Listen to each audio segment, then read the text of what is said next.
Olá, meus irmãos, a paz do Mestre, que Deus abençoe vocês, que o Deus Todo-Poderoso possa se manifestar e se fazer presente através dessa nossa conversa.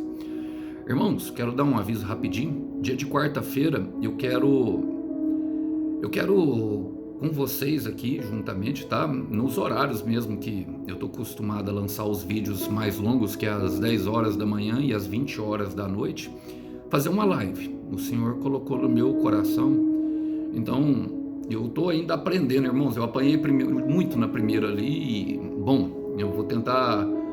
Ontem eu fiz uma também durante a noite. Vou tentar me especializar aqui, até ver uns vídeos para ver se eu aprendo. Mas peço aos irmãos aí que, se não receber a notificação, se não receber, pode ir ali na aba do ao vivo que vai estar lá. Se não chegar na aba dos vídeos comuns gravados. Vou tentar fazer toda quarta-feira, prometo. Mas vamos lá para aquilo que interessa, para a nossa conversação de hoje. O texto hoje, para nossa breve reflexão, encontra-se no livro, no Evangelho de Jesus Cristo segundo o autor, pastor, teólogo João, capítulo 13, quero ler com vocês a partir do verso 31, para aquilo que o Senhor quer falar conosco. Diz assim que Judas saiu, disse: chegou a hora de o Filho do Homem ser glorificado, e por causa dele, Deus será glorificado. Uma vez que Deus recebe glória por causa do Filho, ele dará ao seu Filho a sua glória, de uma vez por todas. Meus filhos, estarei com vocês apenas mais um pouco, e como eu disse aos líderes judeus, vocês me procurarão, mas não poderão ir para onde eu vou. Por isso, agora eu lhes dou um novo mandamento: amem uns aos outros, assim como eu amei. Vocês devem amar uns aos outros. Seu amor um pelos outros provará ao mundo que são meus discípulos. Simão Pedro perguntou: para onde o Senhor vai? Jesus respondeu: para onde vou, vocês não podem ir agora, mas me seguirão mais tarde. Senhor, por que eu não posso ir agora? Perguntou ele. Estou disposto a morrer pelo Senhor. Morrer por mim? Disse Jesus. Eu lhe digo a verdade, Pedro. Antes que o galo cante, você me negará 3 vezes. Glória a Deus por essa palavra, irmãos. Aqui se inicia o discurso de despedida do Senhor Jesus relatado por João. João é o queridinho da igreja na questão dos evangelhos. Ele era considerado um espiritual homem de Deus e por isso relatava com tanta precisão, também chamado de o discípulo amado, e ele relata muito sobre o amor de Jesus em conversas mais íntimas, como essas, por exemplo, ali, que ele tinha justamente acabado de lavar os pés dos discípulos e se preparava para a Santa Ceia. Logo, na verdade, aqui já tinha celebrado a Santa Ceia, lavado os pés dos discípulos durante, e já começava um discurso de despedida. E pensando nisso, irmãos, eu quero fazer as aplicações pertinentes sobre esse texto. Começa falando assim que Judas saiu, Jesus disse: chegou a hora de o Filho do Homem ser glorificado, e por causa dele, Deus será glorificado. Irmãos, Jesus sempre nos revela muito sobre na sua palavra, em como ele age de forma propositalmente, irmão. E aqui nós percebemos que nem tudo deve ser dito para todos, nem tudo deve ser falado na presença de todos. E nós percebemos também que a saída de Judas, a saída do traidor das nossas vidas, inaugura um momento de glória. Olha o que ele fala: assim que Judas saiu, disse: chegou a hora do Filho do Homem ser glorificado. E entender isso, irmãos, pode de certa forma não retardar o processo. Eu não creio que nós possamos acelerar o processo. Deus tem uma agenda de Deus que nós devemos cumprir, que ela nos ajusta justamente a viver a promessa, que nós venhamos a ter um comportamento equivalente daquilo que Deus nos prometeu. Como que Deus vai te fazer um príncipe, uma princesa, meu irmão, se você não comporta-se como a realeza? Como que Deus vai se fazer um grande empresário, meu irmão, se você ainda não tem a consciência e a sabedoria sobre todos os ramos e sobre todos os departamentos da empresa que ele quer que você dirija? Ele vai lhe dar conhecimento, ele sabe. Mas aqui a gente precisa saber que antes da preparação, alguns vão sair. Nós vemos isso na história de Jairo, o líder da sinagoga. Quando Jesus sai, ele começa a colocar a multidão para fora, inclusive aqueles que eram pagos para chorar. Então entenda, meu irmão, que para haver glória, haverá uma mudança. Em Ageu 2:9 diz que a glória da segunda casa será maior do que a primeira. É lógico que nós teremos que passar pela primeira, e os israelitas choravam justamente por isso. O templo de Salomão, que era glorioso e grandioso, agiam até com um certo saudosismo, e quando olhavam para o tempo menor, enxuto, e começaram a questionar o Senhor, que glória que haverá nisso.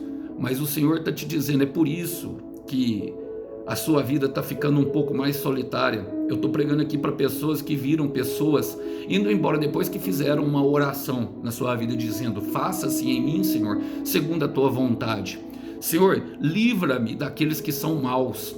Bom, e eu quero te falar, meu irmão, o Judas, ele é mais perigoso do que Pedro, que é explosivo. O perigo não está em Pedro, que é explosivo, está em Judas, que abraça e beija no rosto, mas que nos trai pelas costas. E Judas é alguém que está perto, é alguém que se senta à mesa, é alguém que muitas vezes vai gerar até um certo tipo de ofensa ao nosso coração. Mas guarda o teu coração de Judas e deixa Jesus tirar os Judas para fora. Olha, a palavra fala: uma vez que Deus recebe glória por causa do Filho, Ele dará ao Filho sua glória de uma vez por todas. Irmãos, quando chegar a hora, e aqui nós precisamos entender, irmão, porque a história de um verdadeiro filho aponta para o autor da história. Eu quero repetir, a história de um verdadeiro filho de Deus aponta para o autor da história. Vamos ler novamente? Uma vez que Deus recebe glória por causa do Filho. Por quê? Porque ele passaria pela cruz, irmão. Porque ele morreria e ressuscitaria ao terceiro dia. Ele dará ao Filho sua glória, uma vez por todas. Por que ele vai dar? Porque ele vai ressuscitar, irmão.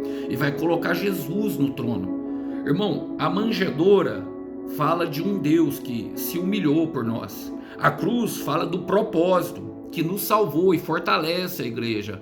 Mas Jesus estava de olho na promessa. Em Hebreus 12:2 diz que ele suportou a vergonha da cruz pela alegria que lhe fora proposta. Agora, a nossa história se conecta com a de Jesus justamente por causa da cruz, irmão. A história de um verdadeiro filho aponta para o autor dessa história. Por quê, irmão? Porque haverá impossibilidades. Porque haverá dificuldades. Porque haverá a cruz. Pode haver, meu irmão, momentos de traição, rejeição, dor. E isso não quer dizer, irmão, que você esteja ou não no centro da vontade de Deus, irmão. Eu sei que o pecado, ele traz consequências dolorosas. E traz sim. Mas também seguir a Deus, irmão, seguir a Jesus pode sim trazer oposição. Na verdade, trará, irmão. Então a história de um verdadeiro filho aponta para o autor. Por quê? Em Lucas 1:37 diz que para Deus nada é impossível. Então quando você ressuscitar no terceiro dia, quando Deus trazer o seu ressurgimento, vão perguntar: como pode? Como suportou tudo aquilo que passou e ainda está de pé, e agora parece que mais firme e mais forte? Então fica firme, irmão. Fica firme, meu irmão. Aguenta o tranco. Aguenta. Deus vai te honrar, e Deus honra a fé desses que suportam. É nós que escolhemos, irmão, se queremos ou não. Mas saiba que para viver a glória é necessário passar pela cruz. Eu quero repetir isso. Sem dor, sem ganho, sem sacrifício, sem vitória, sem cruz, sem glória. Toma a sua cruz, irmão. Toma a sua cruz, irmã. E olha, ele fala no versículo 33: meus filhos, estarei com vocês apenas mais um pouco. E como eu disse aos líderes judeus, vocês me procurarão e não poderão ir para onde eu vou. Eu amo nessa parte, meu irmão, porque começa o discurso de despedida, apontando para o propósito cumprido com eles. Jesus cumpriu também um propósito com os discípulos, mas ainda também aponta que eles não estavam prontos. Por quê? Porque algo que o Senhor inauguraria, meu irmão, com a morte dele na cruz, está relatado em Atos capítulo 2, a descida do Espírito Santo sobre a sua igreja, que é o empoderamento, é o poder de Deus derramado, irmão. É Cristo em nós, a esperança da glória, e tudo isso por causa da cruz de Cristo. E eu gosto dessa parte. Ele fala: meus filhos. É a primeira vez que Jesus chama eles de meus filhos. Sabe por quê, irmão? Porque aqueles discípulos, eles provaram que estariam com Jesus ali, até estavam seguindo até no caminhado. Judas já tinha saído, então ali ficou aqueles que queriam realmente. Então, o discurso de despedida de Jesus está apontando justamente para o propósito cumprido com eles. Por quê, irmão? Romanos 8,14 diz para nós que todos que são dirigidos pelo Espírito de Deus são filhos de Deus. E é esses que a toda a criação, e no versículo 19 ele fala que toda a criação, de Romanos 8,18, versículo 19, que toda a criação espera com grande expectativa a manifestação dos filhos de Deus. E qual que é a grande marca, irmão, dos filhos de Deus? Primeiro, a impossibilidade. E a segunda, vai falar ali na frente, nós vamos ler, fala assim, ó, por isso tudo, eu lhes dou um novo mandamento: amem uns aos outros assim como eu vos amei. Vocês devem amar uns aos outros. Por que como eu vos amei, irmão? Porque em Jesus Cristo que nós entenderemos, irmão, que nós saciaremos a nossa alma de todo o amor que nós precisamos. Paulo chega a falar que toda a consolação, ele fala, bendito seja o Pai do nosso Senhor Jesus Cristo, que por suas consolações em nossos sofrimentos podemos também consolar aqueles que estão passando e encorajar eles nos sofrimentos e nas tribulações dele, quando passarem. E Paulo ainda age dessa forma, por quê? Porque o sofrimento ele não será opcional, meu irmão, mas o amor ele é a cura. O amor ele é a cura, e o amor agora o que ele passa a ser? A lei. Nós encontramos esse amor justamente em Jesus Cristo, irmão.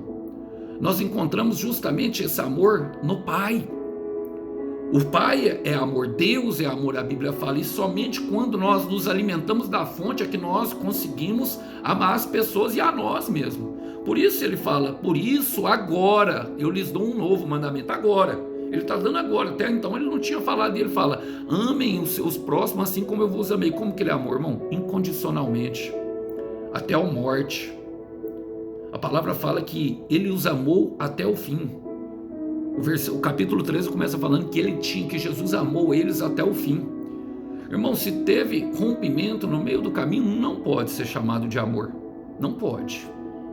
É uma paixão, algo, principalmente entre homem e mulher, existe muito isso. Hoje nós vemos uma cultura que tem crescido, que é justamente a do divórcio, que não deu certo, termina. Isso é um mundanismo dentro da igreja e me assusta muito ver o tanto de pastor que libera isso. E agora até em igrejas que nem liberavam, como a romana, por exemplo, agora está liberado, irmão. Sabe? Irmão, até pode ser liberado. Eu entendo que, por exemplo, o Senhor Jesus permite dentro de algumas situações, mas nós devemos entender que a permissão nunca se refere à vontade de Deus. Ele permite porque o coração do homem se endurece por causa do pecado. Ele permite por causa de uma circunstância que teve de traição. E eu estou usando esse exemplo aqui porque Jesus Cristo se revela a nós como noivo, e nós somos as noivas, irmão. Eu sei que existem períodos e a traição, como nós vemos no texto de Judas, ela dói muito, irmão. Eu sei, eu já fui traído também, irmão. Eu já fui traído. Mas eu também sou filho do divórcio. Eu passei por muitas consequências pesadas, porque o meu pai e a minha mãe se separaram. Não é algo que se lidar assim de um tempo para o outro, não. Tive que frequentar muito psicólogo na minha infância para entender aquilo, sabe? Então a gente tem que entender que todas as nossas ações refletem naqueles que estão. Por isso que Jesus fala, amem uns aos outros. Olha o que ele diz em 1 Coríntios, vamos ler o versículo do amor. Deus ministrou no meu coração agora. 1 Coríntios capítulo 13, versículo 7. O amor tudo sofre, sempre crê, sempre espera o melhor e tudo suporta. Eu sei que há casos, irmãos, e de violência também, tem que haver uma separação, sabe? A separação não quer dizer o divórcio. Logicamente, irmão, se não houver arrependimento, não tem como ter restauração. A ideia é justamente orar antes de casar. Mas se isso já aconteceu, irmão, entenda uma coisa, o amor é a lei, o amor incondicional. Jesus Cristo nos amou no nosso pior, na nossa pior escuridão, e talvez você não se veja como seu agressor, talvez você se sinta mais ofendido, talvez o irmão Alisson se sinta mais ofendido, mas saiba que Jesus Cristo não olha dessa forma, ele olha para todos. A palavra fala que todos pecaram estão destituídos da glória de Deus. Romanos 3, 23. Todos pecaram. E nós precisamos entender qual que é a direção de Deus para cada um. Olha, se há uma agressão, se há algum problema, irmão, separa, sabe? Fica um tempo separado, busca a direção de Deus para o seu momento. Eu só oriento para não tomar decisões no calor do momento. Por quê? Ele fala, irmão, ele fala assim, ó, seu amor um pelos outros provará ao mundo que são meus discípulos. Qual amor, irmão? Esse que tudo sofre, esse que sempre crê, esse que sempre espera o melhor até de quem é pior. E foi esse amor que me restaurou, foi esse amor que me curou. Irmão, quando eu olho para mim, quando eu vejo a vida, irmão, bandida, uma vida miserável, e o quanto o amor de Jesus Cristo me suportou, e outra, eu não me sinto completo, não me sinto, eu ainda preciso desse amor. E é por isso que eu me agarro aqui todos os dias da minha devoção, esse amor que tudo suporta, irmão. Quantas vezes eu levantava e caía, na mesma hora pedia perdão, irmão, para Deus por um pecado, e ali na frente eu já estava pecando o mesmo pecado, é o que a gente chama de pecado de estimação, até que ele me libertou, foi me libertando, irmão, pelo quê? Pelo amor. Por quê? Porque nós seremos reconhecidos por isso, irmão, pelo seu amor leal. E não adianta nada falar e não praticar, é o amor leal. Agora, como que esse amor ele é manifestado em nós, irmãos? Olha, como eu disse, é por isso que ele fala, amem uns aos outros como eu vos amei. O segredo está justamente em Deus. Ele é a fonte de todo amor. E somente Ele pode nos fornecer esse amor para nós chegarmos dessa forma. Se você não ama dessa forma, irmão, é porque ainda não manifestou-se em você os rios de água viva que fluem por meio do Espírito Santo. Porque em Romanos 5,5 fala, e a esperança não nos decepciona, porque Deus derramou o seu amor em nossos corações por meio do Espírito Santo que Ele nos deu, o amor incondicional. E aqui agora nós vamos ouvir um relato de alguém que diz que ama. Olha, ele fala, Simão Pedro perguntou, para onde o Senhor vai? Jesus respondeu, para onde eu vou, não podem ir agora, mas seguirão mais tarde. A resposta de Deus, irmão, nunca vai colidir às vezes com a nossa vontade. Muitas vezes nós teremos problema naquilo que nós queremos e naquilo que Deus tem para nós naquele momento. Por quê, irmão? Porque ainda não estamos prontos, ainda estamos em obras. Ainda Jesus está aperfeiçoando, por isso que nós não podemos, vocês me seguirão mais tarde, não é o tempo. Há um tempo, Eclesiastes 3:1 diz que há um tempo e um propósito estabelecido para debaixo de cada coisa. E muitas vezes nós não teremos aceitação, irmão. Que isso, Jesus? Olha o que Pedro fala, Senhor, por que não posso? E agora perguntou ele, estou disposto a morrer pelo Senhor. E tem muitas pessoas, irmão, que estão dessa forma, sabe?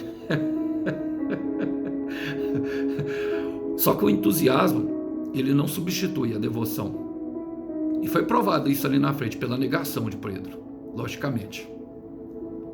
A negação, as 3 negações que ficaram marcadas e registradas nos evangelhos sinópticos. Por quê, irmão? Porque o entusiasmo, ele não substitui a devoção. Não substitui. E talvez o Senhor tenha te prometido um casamento. Senhor, eu já estou pronto. Eu já sou um sacerdote do lar. Senhor, eu sou uma princesa. Olha para mim. E o Senhor está olhando ainda, não pode.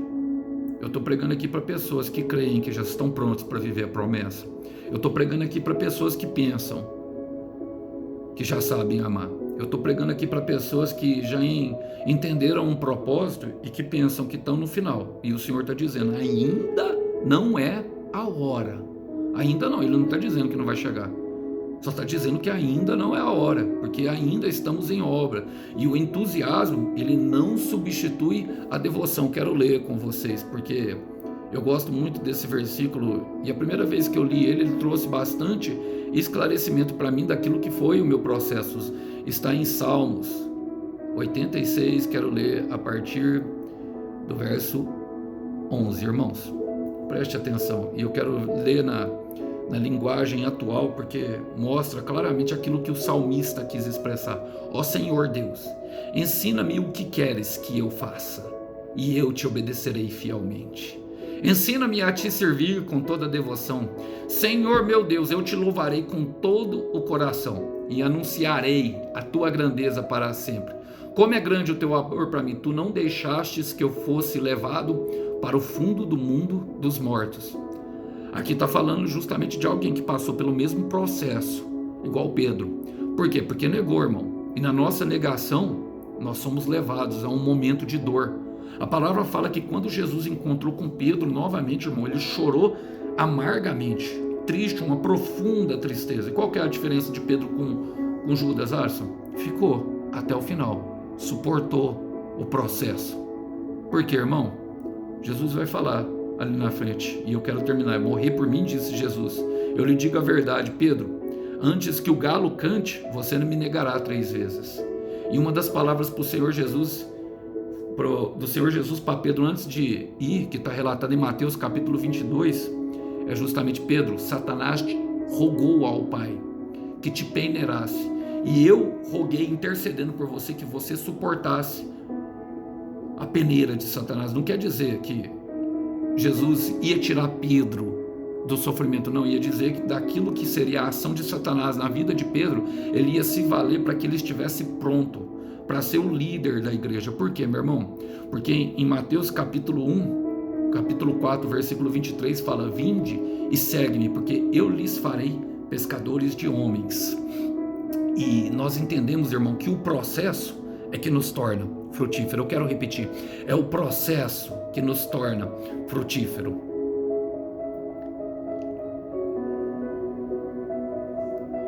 Mateus capítulo 14, versículo 29, nós vemos essa mesma empolgação de Pedro. Ali naquele momento, irmãos, Jesus tinha dado uma ordem aos discípulos, eu até ministrei sobre isso: atravessem para o outro lado. Diferente da outra vez, Jesus não foi no barco. E talvez eles estivessem acostumados com o Senhor Jesus sempre dando ordem, direção para eles saírem. Só que naquele momento, Jesus ficou no alto do monte orando. E humanamente falando, até seria possível, embora fosse trevas, embora fosse noite, madrugada, que indica o período de trevas, o Senhor Jesus conseguiu olhar eles com um olhar humano. Embora ele fosse Deus e no seu espírito conseguisse contemplar os sentimentos que os discípulos passavam lá embaixo, que era turbulento. Por quê? A palavra fala que eles remavam e não saiu do lugar. Quantas vezes nós somos assim, irmãos? Andamos e parece que nada acontece. Oramos e parece que a promessa não vai se cumprir. Falamos com Deus, recebemos palavras e parece que é coisa da nossa cabeça. Quantas vezes ficamos nesses círculos? E eu não sei vocês, mas eu sempre penso como que estaria o coração daqueles discípulos, porque foi uma ordem do mestre: passem para o outro lado. E se o Jesus deu uma ordem, se ele está no barco presente ou não, irmão, ele está de olho no nosso processo e sabe o que nós vamos passar. E a palavra fala que Jesus veio até eles e eles confundiram Jesus com um fantasma. Quantas vezes no nosso processo nos confundimos? Mas esse mesmo Pedro que falou essa palavra: morrerei por você, ele diz assim em Mateus capítulo 14, versículo 29, fala assim, no versículo 28, então disse Pedro: se é o Senhor mesmo, mande que eu vá andando em cima da água até onde o Senhor está. Pedro sabia que Jesus tinha capacidade, irmão, que sobre a palavra dele ele poderia andar até num terreno que seria impossível de andar, como a água. Mas a palavra dele, porque o Senhor Jesus é a rocha eterna, solidificaria um piso que seria escorregadio e movediço. Agora Pedro se arriscou. E o que fala disso? De uma aceleração de processo para chegar até Jesus, para até chegar à superioridade do homem perfeito. Jesus disse: venha, respondeu.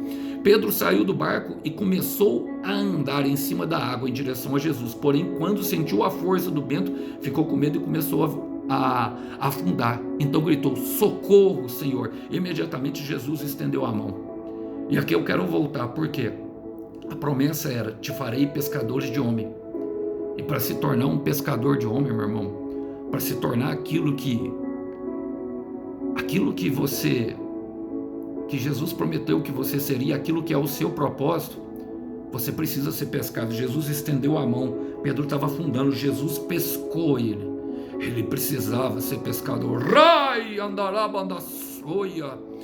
Há poder, meu irmão, nisso. Há poder nessas palavras, porque é o processo de aflição e de dor do vento que sopra forte, sabe, da negação, da morte que invade o nosso coração, que nos torna frutíferos. Erebanda saia, porque a intenção é que o Pai seja glorificado através de cada história que se conecta com o Rei Todo-Poderoso. Mas a cruz te dá suporte, meu irmão, para vencer qualquer adversidade, qualquer vento contrário, qualquer água intempestiva que se coloca à tua frente. Porque em Filipenses 1 e versículo 6 fala que aquele que começou a boa obra, a obra é boa e é dele. Recandaraia, você é uma obra, a obra é dele. Ele vai completar até a vinda de Cristo Jesus. Por isso descansa o coração, porque depois desse processo tem milagre. Que Deus abençoe os irmãos, que os irmãos possam ficar com essa breve palavra. A paz do Mestre esteja com todos. Até uma próxima. Tchau, tchau.